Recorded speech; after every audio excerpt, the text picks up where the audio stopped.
Ahí Trompino para La Posta.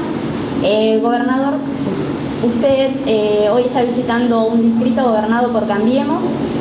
La pregunta es, ¿qué diferencia ve cuando visita un distrito gobernado por Cambiemos o otro por el Frente de Todos en la cuarta sección? Y otra segunda pregunta, ya sea para el gobernador o para el candidato Goyán. El gobierno, desde el comienzo de la pandemia siempre ha sido muy crítico a los grandes medios de comunicación y a la infodemia que se generaba. ¿Cómo ven hoy a los grandes medios de comunicación? ¿Qué rol cumplen en esta campaña?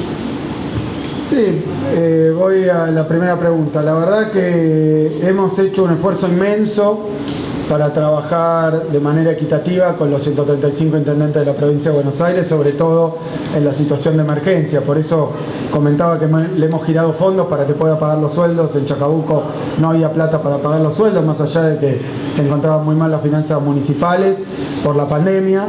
Obviamente la pandemia determinó menor recaudación nacional, provincial, municipal. Ante eso conseguimos como provincia una asistencia de nación y con la asistencia de nación hicimos una distribución por un criterio objetivo, pero de la misma manera el Fondo de Cultura, de la misma manera lo que tuvo que ver con el Fondo de Infraestructura Municipal, hemos distribuido los recursos de una manera tremendamente equitativa. El problema a veces es de prioridades, de forma de ver las cosas.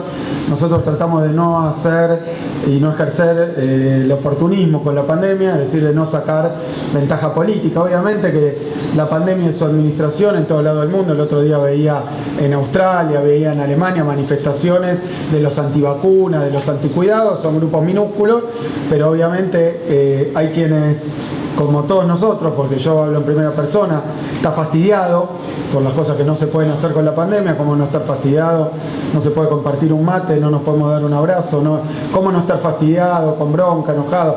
Ahora, tratar de dirigir eso hacia las autoridades o dirigirlo hacia las medidas mismas, o llamar a la rebelión, o llamar al incumplimiento, la verdad que es un extremo bastante peligroso.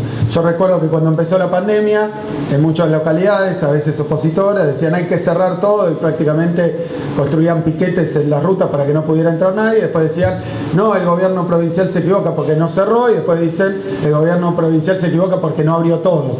O sea que básicamente la cuestión era sacar alguna ventaja. Y no estoy hablando de nadie en particular. Con aquellos que quisieron sacar ventaja en la pandemia, creo que la sociedad puede registrar que tratando de hacerlo se equivocaban, porque después abrían y volvían los casos y después, como explicaban, la falta de cuidados que había. Así que lo mejor, como me pasa a mí, que no soy ni médico, ni epidemiólogo, ni experto en esto, es dejarnos guiar por los especialistas. A mi lado está el doctor Goyán, que no solo es médico y además especialista en cuestiones sanitarias en general y de la medicina como una cuestión social y comunitaria, sino que además reunió un consejo de especialistas que es el que nos asesoró durante toda la pandemia. Yo no entiendo, de la misma manera que no construiría yo con mis manos una casa sin un arquitecto, sin un maestro mayor de obra, sin un albañil, tampoco puedo decidir cuándo es conveniente o necesario flexibilizar o hacer más rígidas los cuidados. Lo que sí me parece es que se puede tratar de maniobrar con el descontento de la gente, natural, obvio.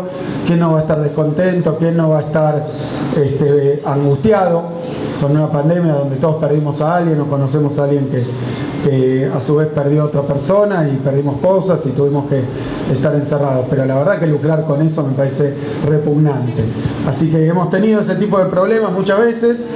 Creo que a la larga la sociedad comprende estas cosas, aunque a veces uno no tiene la llegada directa que puede haber en lo local. Es importantísimo lo local, por eso quiero agradecer a todos los referentes políticos de la sección electoral y del distrito, que siempre han tratado de ser ecuánimes y de reflejar una posición que vaya hacia el lado de los cuidados de la salud y también del bienestar de toda la población.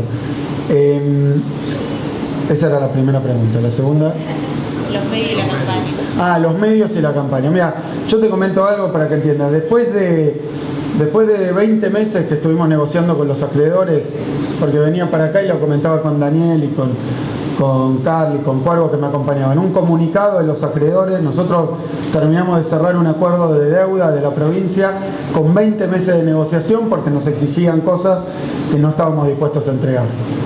El gobierno anterior, ni bien llegó, firmó con los fondos buitres cualquier papel que le pusieron adelante, y en ese momento la prensa porteña, permítanme decirlo, muchos de ellos macristas, felicitaban todo lo que hacía el gobierno anterior, aunque fuera un desastre absoluto. Hoy hay un diario importantísimo de porteño que ni siquiera puso el arreglo de deuda de la provincia en su tapa. Cuando tuvimos alguna dificultad en la discusión de la deuda con los acreedores, siempre estuvo del lado de los acreedores. Y pobres acreedores, pobres bonistas, que la provincia no los respeta.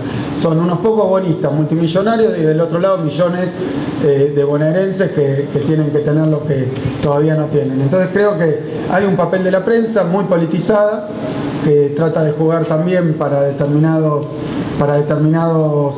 lugares políticos, que tiene derecho a hacerlo. Lo que me parece que no tiene derecho de hacer es ocultarlo, si tienen preferencias políticas, si algún diario es macrista o vidalista y la defienden siempre y lo protegen siempre, aún sabiendo lo que ocurrió, bueno, tienen que decirlo, porque me parece que tienen todo el derecho al mundo. Lo que no pueden hacer es ocultarlo. En ese sentido yo no me enojo, sé en qué situación estamos, pero me preocupa, y lo hablábamos recién con los empresarios, las dificultades que tenemos a veces para comunicar las políticas. Nosotros hemos lanzado, por ejemplo, un fondo de asistencia para el sector de cultura que estuvo muy golpeado por la pandemia, y como los grandes medios de comunicación no querían reflejar políticas positivas que hacía el gobierno de la provincia, hubo gente que necesitaba el acceso a ese programa y no se enteró nunca. ¿Y cómo hacemos nosotros para comunicar permanentemente? Por eso yo veo que tiene una importancia superlativa los medios locales de comunicación, y estamos trabajando para aceitar más nuestra vinculación, nuestros canales de información, para que, por lo menos, para empezar, más allá de las posiciones políticas de los dueños de los medios, que pueden tenerlas, por supuesto, y es una cuestión de sus editoriales y sus opiniones que tienen derecho a hacer, pero a nivel de información, aquellas cosas que benefician. Me acuerdo cuando lanzamos vacuna libre, que era que se podían vacunar todos los que tuvieran determinada edad, al principio más de 60 años, y ni lo pusieron en los diarios. Entonces nosotros recorríamos con el doctor Goyán la provincia de Buenos Aires y la gente ni sabía. O sea, han dejado, de la misma manera que hicieron campañas contra la vacuna, después cuando apareció la vacuna que decían que no iba a llegar, se dedicaron a no mostrar cómo tenías que hacer para vacunarte. Son cosas muy concretas. Eso lo conocemos, de nuevo no me quejo, no es la primera vez. Yo fui ministro del gobierno de Cristina, que era una situación parecida. Se suponía que como Alberto tiene otras formas y otro modo de hablar, iba a ser distinto, pero es peor. Así que creo que eso es una dificultad que tenemos, que no es ni nuestra ni de otros. Creo que hay que buscar una solución porque deteriora muchísimo el acceso a la información, y al tener mal acceso a la información, falsas noticias, algunas tergiversadas, y bueno, obviamente eso deteriora la calidad de la democracia, no hay duda. Así como la falta de libertad de prensa. Si yo me dedicara a cerrar los diarios que me critican, bueno, ni qué decirles cómo estaríamos hoy. No hemos hecho eso de ninguna manera, ningún ataque, ningún problema, pero lo que sí pedimos es que informen las cosas que le necesitan y le convienen a la gente. Estamos adelante de una elección. Están jugando fuerte algunos medios de comunicación porteños a favor del gobierno porteño y de su partido político, pero tienen el derecho a hacerlo. Cualquiera tiene el derecho a tener, ejercer y difundir una posición política. Lo que sí me parece es que cuando se miente, se informa mal o se oculta, ahí estamos en otra situación, porque entonces no se conocen las políticas y hay gente que se queda afuera. Ya es suficiente el problema tenemos en la Argentina, teniendo que reactivar la economía después de 4 años de neoliberalismo y después de la pandemia, para que además cueste que la gente se entere de las cosas que les conviene saber. Muchas gracias.